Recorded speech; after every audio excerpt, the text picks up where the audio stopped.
Good morning everyone. स्वागत है आपका अपने यूट्यूब चैनल स्टडी फैक्ट में।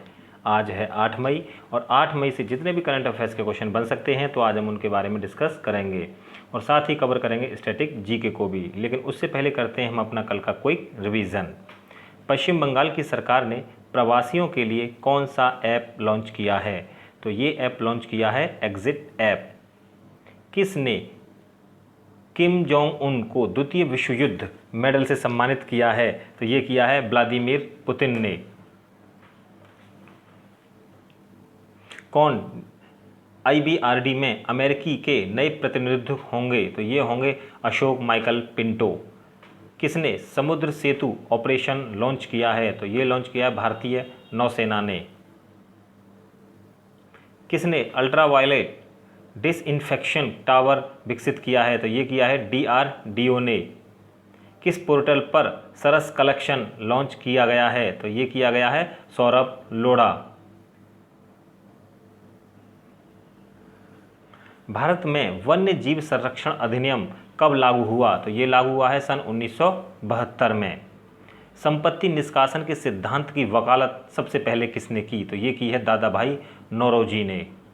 प्याज का कौन सा खाद्य अंश है, यानी कौन सा भाग खाने योग्य है? तो ये है तना। क्लोरोफ्लोरोकार्बन का एक अन्य नाम? तो ये है फ्रेऑन। कैलकुलस की खोज किसने की? तो ये की है न्यूटन ने। ब्रह्म समाज के संस्थापक हैं राजा राममोहन राय। मंदिरों का शहर? तो मंदिरों का शहर है मदुरई। Gateway of India? तो ये है मुंबई में। और इंडिया गेट? तो ये है दिल्ली में। कुकुरमुत्ता क्या है? तो कुकुरमुत्ता है फफूंद। कनिष्क की राजधानी? कनिष्क की राजधानी थी पुरुषपुर या पेशावर में। ये यूनेस्को का जो मुख्यालय है वो है पेरिस में।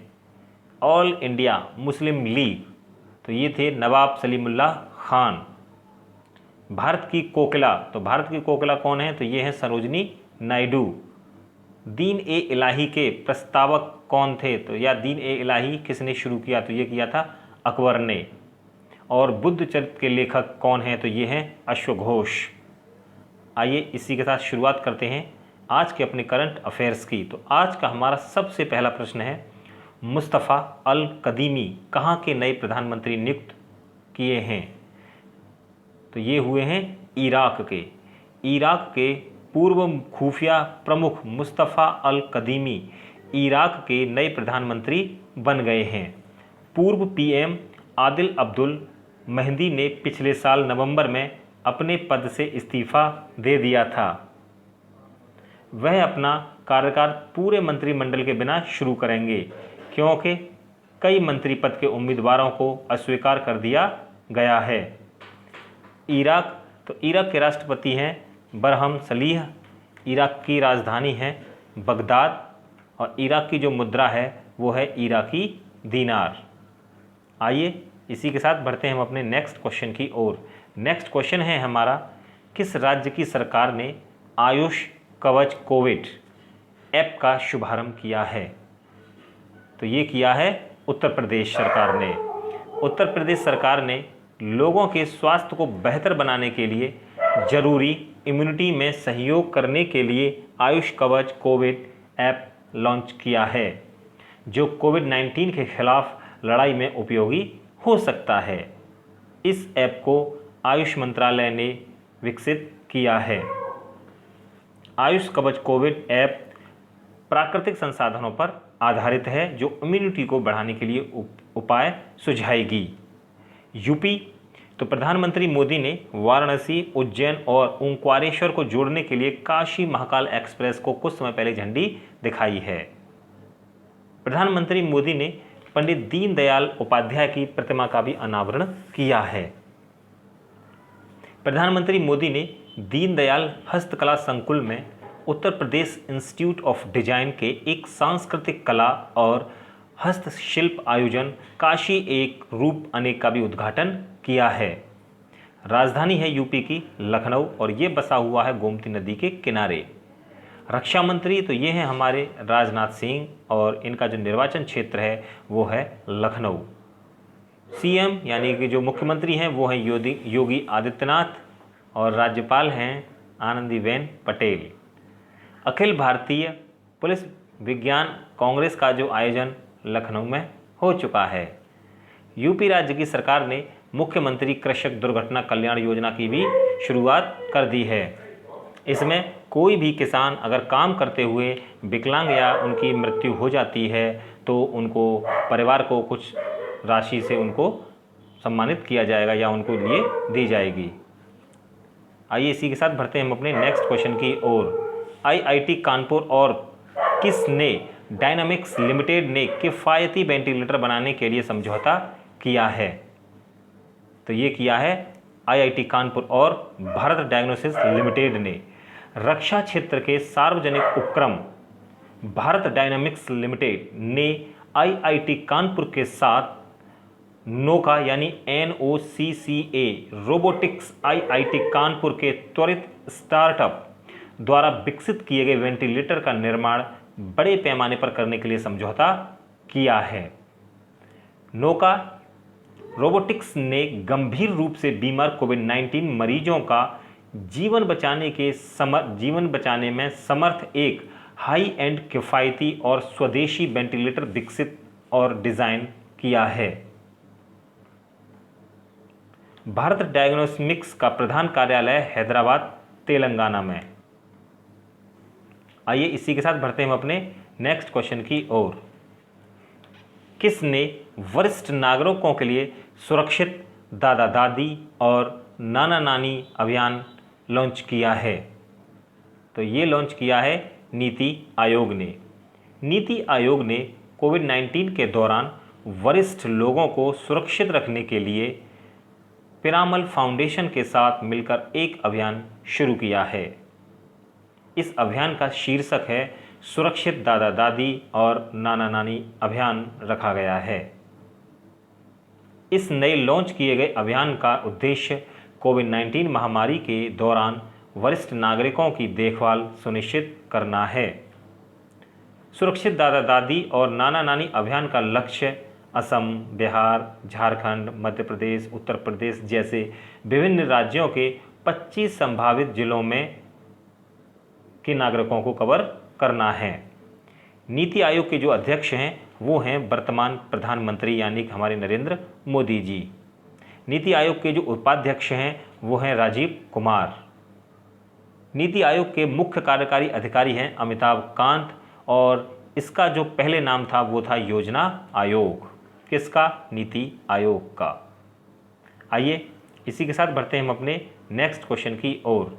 नेक्स्ट क्वेश्चन है हमारा, गुरुदेव रविंद्र टैगोर की कौन सी जयंती के उपलक्ष्य में वर्चुअल कार्यक्रम का आयोजन हुआ है?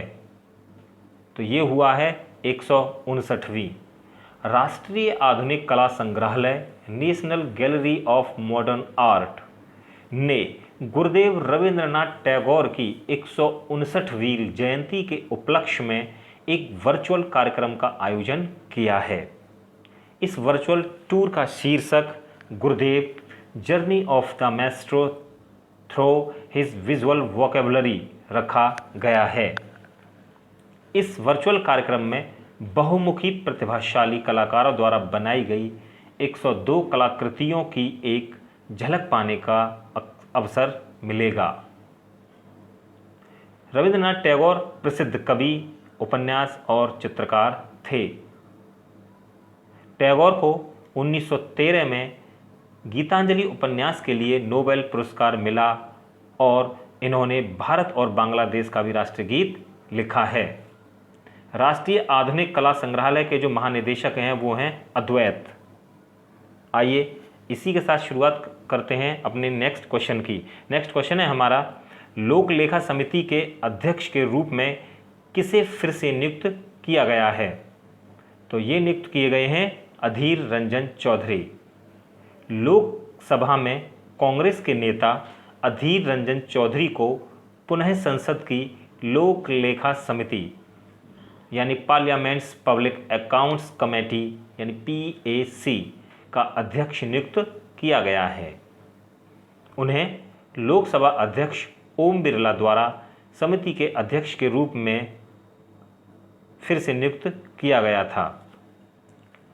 लोक लेखा समिति का काम भारत सरकार के सभी सरकारी खर्चों के खातों की जांच करना है, जिसका आधार हमेशा नियंत्रण और महालेखा परीक्षक की रिपोर्ट ही होती है। लोक लेखा समिति सबसे पुरानी संसदीय समिति है। इसमें कुल 22 सदस्य होते हैं, जिसमें 15 लोकसभा से और 7 राज्यसभा से 1 वर्ष के लिए निर्वाचित किए जाते हैं।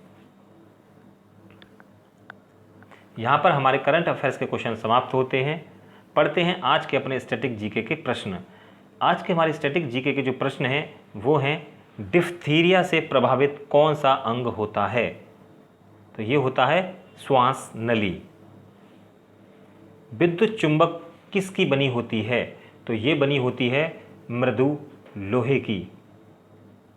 रेल पथ में फिश प्लेट का क्या काम है? तो ये होता है 2 पटरियों को जोड़ने का काम करता है ये।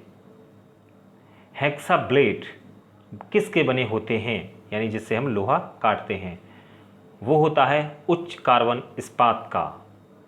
लुधियाना किस नदी के किनारे बसा हुआ है? तो ये बसा हुआ है सतलज नदी के तट पर। RDX का एक अन्य नाम क्या है? तो इसका नाम है साइक्लोनाइट। DNA संरचना का मॉडल किसने दिया? तो ये दिया है वॉटसन और क्रीक ने। इराक किस नदी के तट पर बसा हुआ है? तो ये बसा हुआ है टाइग्रिस नदी के किनारे। ड्रिल बनी होती है, या जो ड्रिल जो होता है जिसमें दीवार में छेद करना या लोहे में छेद करना, तो ड्रिल किस धातु का बना होता है? तो ये बना होता है हाई स्पीड स्टील का।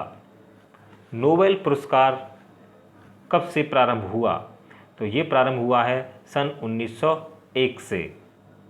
गोच्चा ला पास या गोच्चा ला दर्रा ये किस राज्य में है? तो ये है भारत के सिक्किम राज्य में।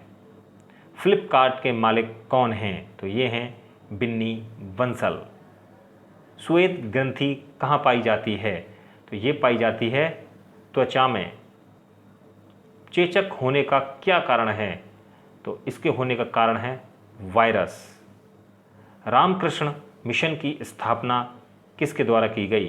तो ये की गई है स्वामी विवेकानंद के द्वारा। और सारनाथ का लॉइन कैपिटल किससे संबंधित है? तो ये है अशोक से, सम्राट अशोक से। यहाँ पर हमारे स्टैटिक जीके के प्रश्न समाप्त होते हैं और करंट अफेयर्स के भी समाप्त होते हैं। पढ़ते हैं हम अपना कल का सवाल। कल का हमारा सवाल था, American academy of arts and sciences की मानद सदस्य किसे चुना गया है? तो ये चुनी गई हैं शोभना नरसिम्हन को। इसका जवाब हमें मनोज कुमार ने, सचिन माथुर ने और मितेश ने दिया है। पढ़ते हैं आज का सवाल।